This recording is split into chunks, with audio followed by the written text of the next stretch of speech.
Let's talk about binding real quick. I'm getting ready to, well, I'm in the process of binding this quilt. I have this little thing that I made on my 3D printer to hold my binding, and I just wrap it on there. The thing I like about this is I can trim all these little threads before I start binding. I didn't do it on this one, but, and it just kind of holds. I just kind of throw it on the floor. If you notice, I'm on my serger and I'm using my serger to bind this quilt, which I'll show you in a second.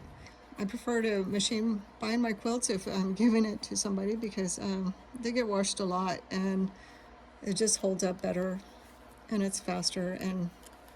But if it's a special quilt, then I'll hand bind it. So I'm going to go ahead and show you how I machine bind this. There is a really good video on YouTube, and I'll see if I can find it and put it in the description on using your serger to bind your quilts. And she does a really good job because I was using the serger to serge the edge of my quilt before I sewed it on. I really never thought about just, putting the binding on at the same time. But I liked how the serger made the edge of the quilt nice and flat, and the binding looked really nice. And then I found her video, and I decided to give it a try and do it this way. And, I had tried in the past with the fusible binding everything together. But this is just easy. The machine holds the binding and the quilt.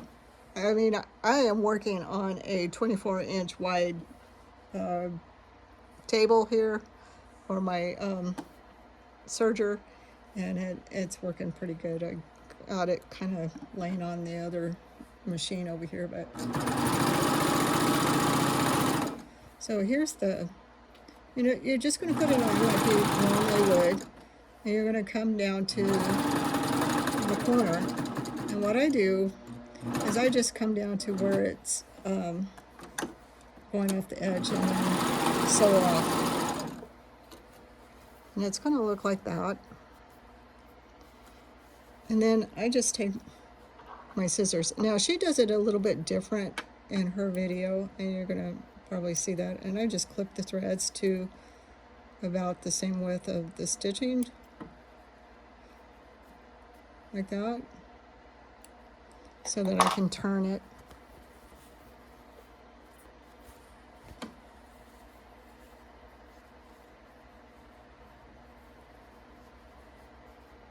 I just line up the, sorry, I hit the camera, line it up, and then start on the other side. Then just gonna lift this and push it back in the machine next to the cutters. And it's always best when you're serging to just cut a tiny bit so that it gets nice and full and it's in the right spot. So I'm cutting like little tiny threads. That's it. Okay, I gotta kind of pull this. Whoop, sorry. See, this is my little small table. Let me kind of drape it over here so it has something to.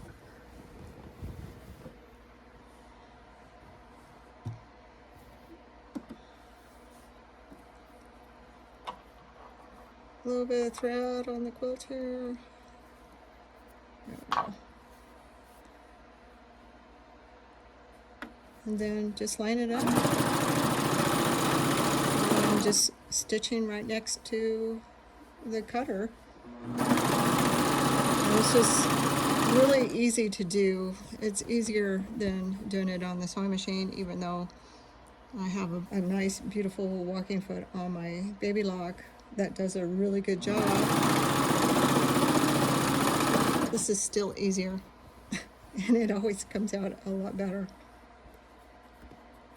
Once in a while you get your binding and you didn't iron it just right.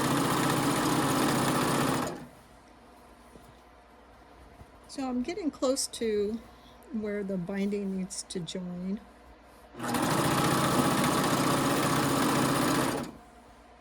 And this is it. So here's the other piece. You can barely see it.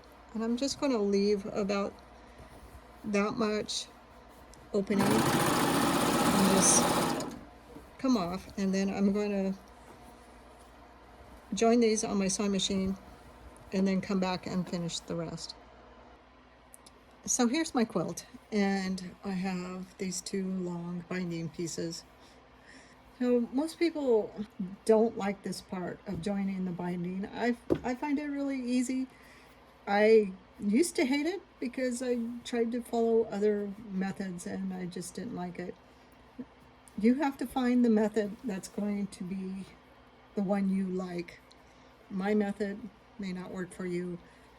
Everybody's different. There's, some people that will line them up like this and then just give a little bit of extra and then cut it. But the easiest way I found for myself is I'm going to kind of determine where the middle of this is, and then I'm going to cut the binding off. Just like that. I mean, I'm not really doing anything fancy. And then I'm going to lay the other one over, and it has a little bit of stretch on it. I'm just going to pull it just a little bit so it doesn't bag. And then I'm going to open my binding, and then here's the binding underneath. I'm just going to lay this over this. I'm just going to make sure, give it, and then I'm just going to cut it. That's my measuring tool. Voila. Now I have these two pieces. I'm going to open this one up, and then open this one up, and then I'm going to put them together like this. And you can pin it if you want. You can draw a line if you want. I usually don't. But I mean, you can if you want. And sometimes I'll pin it, sometimes I won't. But you're going to sew from this corner to this corner. And I didn't get that exactly right. There we go.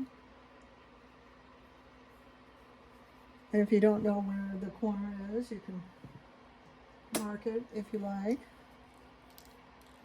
But yeah, I normally do not.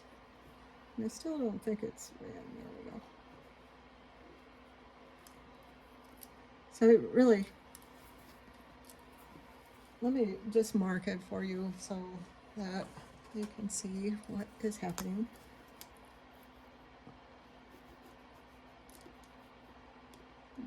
But you don't need to do this. You can if you want. On my other sewing machine, it has a laser light, so it's super easy to sew this without marking it. This one doesn't, but it's a short distance, right? Left to right bottom, not right top to left bottom. Left to right bottom. If you do it the other way, it's not going to work. And then let me change my thread real quick, and then I'll show you. All right, got my thread changed so we can sew this together.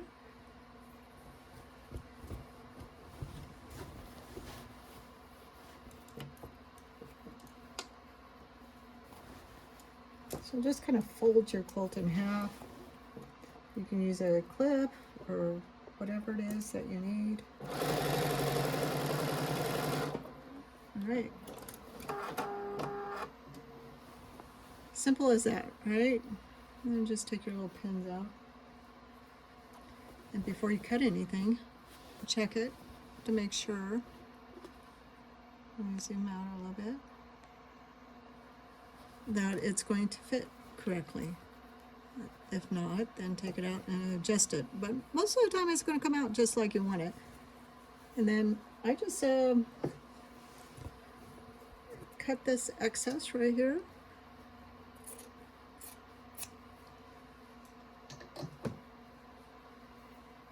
Finger press this open.